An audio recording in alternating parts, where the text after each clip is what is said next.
আজকের গল্প গভীর রাতের ডাকঘর। রাত তখন গভীর। গ্রামের শেষ প্রান্তে পুরনো ডাকঘরটি নির্জন এবং পরিত্যক্ত। বহু বছর আগে এখানে ডাকঘরের কাজ চলতো, কিন্তু এক ভয়ঙ্কর দুর্ঘটনার পর থেকে জায়গাটি মানুষ এড়িয়ে চলে।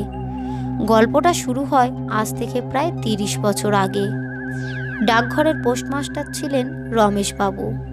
এক রাতে তার লাশ পাওয়া যায় ডাকঘরের ভেতরে।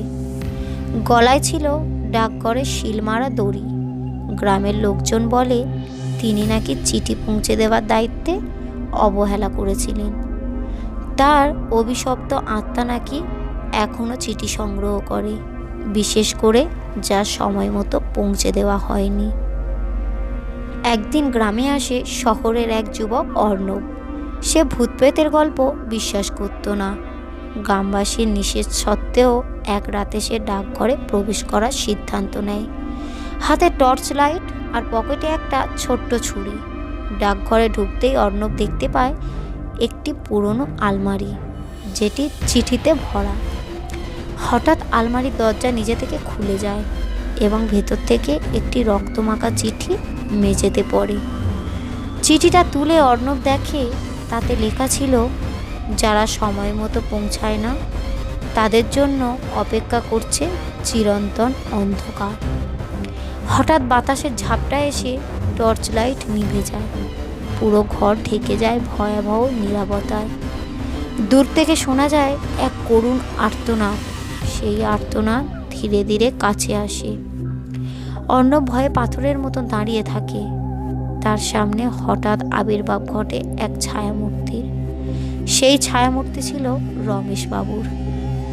অর্ধেক পচে যাওয়া মুখ, চোখের জায়গায় গর্ত আর হাতে শিলমারা দড়ি। তিনি বললেন, তুই এখানে এসেছিলিস কেন? আমার কাজ শেষ করার জন্য? অর্ণব চিৎকার করে দৌড়াতে চেষ্টা করলো, কিন্তু পা যেন মাটিতে আটকে গেল। রমেশবাবু এগিয়ে আসতে লাগলেন।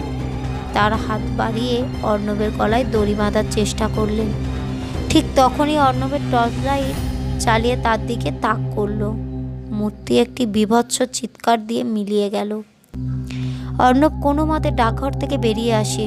সেই রাতের পর থেকে আর কখনো ডাকঘরের কাছে যায়নি।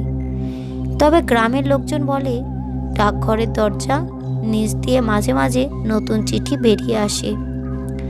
গ্রামের গল্পগুলো হয়তো মিথ্যে, কিন্তু গভীর রাতের ডাকঘরে যেন সময়ের মাঝে আটকে থাকা এক অভিশপ্ত স্থান।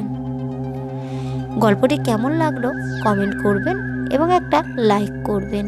আরও নতুন নতুন এইরকমই ভূতের গল্প শুনতে চ্যানেলটিকে সাবস্ক্রাইব করবেন।